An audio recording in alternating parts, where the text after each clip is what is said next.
Cabinet colleague Shri Vikramaditya Singh ji है। आज हमारी कैबिनेट की बैठक माननीय मुख्यमंत्री ठाकुर सुखविंदर सिंह सुक्खू की अध्यक्षता में ठीक 11 बजे शुरू हुई है और जो अभी कुछ देर पहले जो है अभी समाप्त हुई है। इसमें आज विशेषकर जो फैसले लिए गए हैं उनके मुख्य बिंदुओं के बारे में आपसे चर्चा करना चाहता हूँ। आज की बैठक में ये फैसला लिया गया कि 3 और नए नगर निगम जिसमें हमीरपुर, ऊना और बद्दी, इनको नगर निगम बनाने का प्रस्ताव रखा गया है और साथ में नगर परिषद भी नदौन और जावली और नई नगर पंचायतें संदूल, धर्मपुर, बड़सर, बोरेंज, बंगाना और कुनियार में। इसके अलावा आज जो है हमारे पीडब्ल्यूडी में जो मल्टीटास्क वर्कर्स हैं उनकी जो ऑनरेरियम है उसको 500 रुपये बढ़ाकर अब इनको टोटल 5000 पर महीना मिलेगा। इसके साथ में यहाँ पर जो है कि कैबिनेट ने ये भी आज जो है प्रस्ताव में फैसला किया कि जो 70 साल से ऊपर जो हमारे वरिष्ठ नागरिक हैं उनको आयुष्मान भारत की स्कीम योजना है उसमें लाया जाएगा और इनको जो है एडिशनल जो टॉप अप करके कुल 5 लाख रुपए पर एनम का जो है इनको फ़ायदा दिया जाएगा। इसके साथ में ये भी आज जो है कैबिनेट में फैसला हुआ कि जो हमारे फाइनेंशियल असिस्टेंट्स जो विडो है, सिंगल विडोज़ हैं या सिंगल डेस्टिट्यूट लेडीज़ हैं उनके लिए जो है या दिव्यांग लेडीज़ हैं उनको मकान बनाने के लिए 3 लाख रुपए सरकार देगी। कैबिनेट ने यह भी फैसला किया है कि मुख्यमंत्री सुख आश्रय योजना को जो है अब उन जो बच्चों को भी इसका लाभ मिलेगा या उन 27 साल तक के जो लोग हैं उनको मिलेगा जिनको उनके माँ बाप ने किसी कारण से जो है सरेंडर किया या छोड़ दिया हुआ है। इसके साथ में जो राजीव गांधी स्वरोजगार स्टार्टअप योजना जो 2023 में जो इसको लागू करने की घोषणा हुई थी उसमें अब 50,000 रुपये जो है रेंट पर ई टैक्सीज को जो है गवर्नमेंट डिपार्टमेंट के साथ जो है अटैच किया जाएगा और इसमें जो है 50% जो है इसमें सब्सिडी दिया जाएगा। इसके अलावा 40% जो है बैंक से लोन लिया जाएगा और साथ में 10% जो है इसमें जो बेनिफिशियरी है उसका कंट्रीब्यूशन होगा। इसके साथ में 30 पोस्ट जो है सीनियर रेजिडेंट डॉक्टर्स का जो है हमारे doctor Radha Krishna government medical college Hamirpur के लिए सैंक्शन हुए हैं।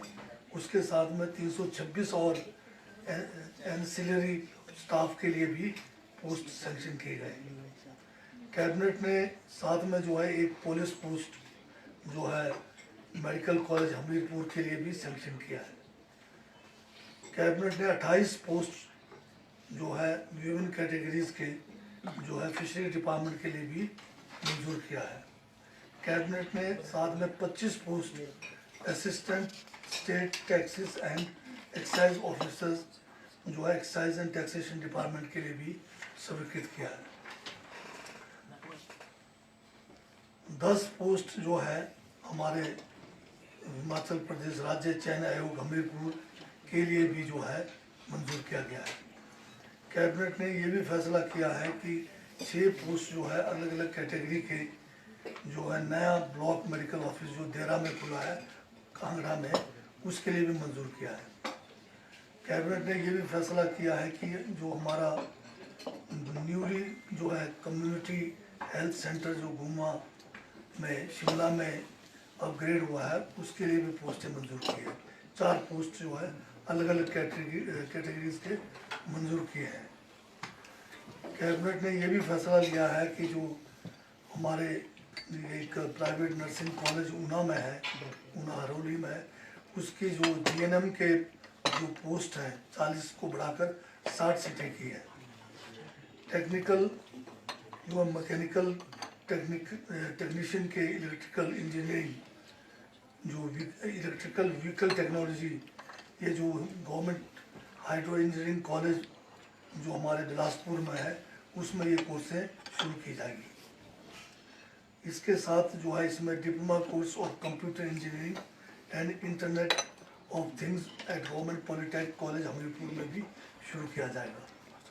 इसके साथ में जो हमारा SPMC है, उसके लिए जो है वाइनरी के लिए जो लेटर ऑफ इंटेंट, अब विधानसभा के जो है जो विंटर सेशन लगना है, अभी उसके बारे में चर्चा जो है हमारे स्पीकर साहब अभी टूर पर है, उनके वापस आने पे किया जाएगा। और सर CPS के मसले पे कोई चर्चा हुई है क्या? हाँ, CPS के मसले में भी जो है चर्चा हुई है। इसमें जो है हाई कोर्ट के फैसले के खिलाफ में जो है हम सुप्रीम कोर्ट जा रहे हैं, और सुप्रीम कोर्ट में ही अब आगे की जो है बात बढ़ेगी। सर कुल कितनी पोस्टें हैं ये जो आप बता रहे हैं? हमने टोटल तो अभी किया नहीं, पर काफ़ी पोस्टें हैं जो डिटेल में मैंने आपसे साझा किया है। सरकार का 2 साल का कार्यकाल पूरा हुआ है, क्या कोई समारोह आयोजित करने पर आज चर्चा हुई है? हाँ, अभी उसका फाइनल नहीं हुआ, पर जो है एक फॉर्मल बात उस पर हुई है। सर ये जो CPS वाला मामला है, ये किस बेस पे सरकार सुप्रीम कोर्ट में जा रही है? क्योंकि एक्ट को तो निरस्त कर दिया हाई कोर्ट ने। बीजेपी ने क्या ये भी फाइल किया है इस पे? जब कोई भी एक्ट हाई कोर्ट के द्वारा उसको अनकॉन्स्टिट्यूशनल या इलीगल घोषित किया जाता है, तो नेक्स्ट जो हाईएस्ट कोर्ट है हमारा सुप्रीम कोर्ट है, तो हम अपने सुप्रीम कोर्ट में जाकर हम अपनी दलीलें वहाँ पेश करेंगे। सर, आपके मंत्री धर्माणी जी ने कहा कि सुप्रीम कोर्ट जाना ये सरकार के लिए ऑप्शन अच्छी नहीं है। उन्होंने कहा कि मेरी निजी राय है। ये उनका धर्माणी जी का अपना ख्याल हो सकता है। सरकार का तो ख्याल ये कि क्योंकि कोई भी जो फैसला है वो अंतिम तभी माना जाता है जब आप सुप्रीम कोर्ट से उसका अंतिम निर्णय होता है, क्योंकि हाई कोर्ट के बाद सुप्रीम कोर्ट है, तो हाईएस्ट लेवल पर इसका हमेशा के लिए फैसला हो जाए कि हमारा कानून गलत था या सही था। हमारे हिसाब से तो जो हमने CPS का कानून बनाया, ये कानून बिल्कुल जो है कॉन्स्टिट्यूशन के परिधान उसके तहत था, उससे बाहर नहीं था। क्योंकि जिस अन्य जो स्टेट्स के CPS के केसों का हवाला दिया जा रहा है, जिसमें आसाम का है, आसाम के केस में CPS को मंत्री का दर्जा दिया गया है, जबकि हमारे एक्ट में CPS को कोई मंत्री का दर्जा नहीं है प्राप्त। तो ये भी एक बहुत बड़ा मुद्दा है। और बाकी दूसरी बात है कि एक और जो है हमारे माननीय हाई कोर्ट ने फैसला किया है कि जो ऑफिस ऑफ प्रॉफिट 1971 का जो कानून है, उस कानून को तो निरस्त नहीं किया है, परंतु उसके अंदर जो क्लॉज D है 3D, जिसमें CPS को उस के ऑफिस ऑफ प्रॉफिट से बाहर रखा गया है, उसको भी उन्होंने जो है एक किस्म से इनवैलिड किया है। तो उसके बारे में हमें जो है सुप्रीम कोर्ट में इसका जो है अपील करता है। भाजपा इसको लेकर अब मेंबरशिप समाप्त करने की मांग कर रही है, तो उसके ऊपर? हाँ, भाजपा तो जो है शुरू से चुनाव में जब से बाहर हुए हैं, लोकतांत्रिक तरीके को मानने को तैयार नहीं है। पहले उन्होंने दल बल से या फिर जो है दल बदलने के उससे या अनैतिक तरीके से, असंवैधानिक तरीके से कांग्रेस की सरकार को गिराने का प्रयास शुरू से करते रहे हैं, जिसमें जो है कई 150 करोड़ से ज़्यादा पैसा भी खर्च हुआ बताया जा रहा है। और आज भी ये लगे हुए बड़ी बेशर्मी के साथ एक चुनी हुई सरकार को गिराने के लिए लगे हुए हैं। अब जयराम जी से मैं ये पूछना चाहता हूँ, जब आपकी सरकार थी तो ये जो CPS का कानून है उस समय भी तो था आपके समय में। आप अगर इतने मतलब जो है संविधान को मानने वाले हैं, CPS के खिलाफ थे, तो आपने अपने समय में 5 साल के कार्यकाल में ये जो CPS का कानून है, इसको जो है हाउस में लाकर इसको जो है रिपील क्यों नहीं किया?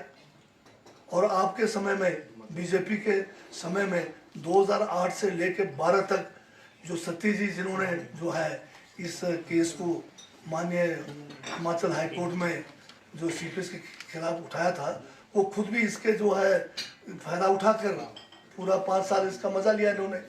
और जब ये सत्ता से बाहर हुए तब कहते हैं कि ये सीपीएस का कानून गलत है। उसी कानून को सही मानकर ये सारे सीपीएस बने बीजेपी के लोग।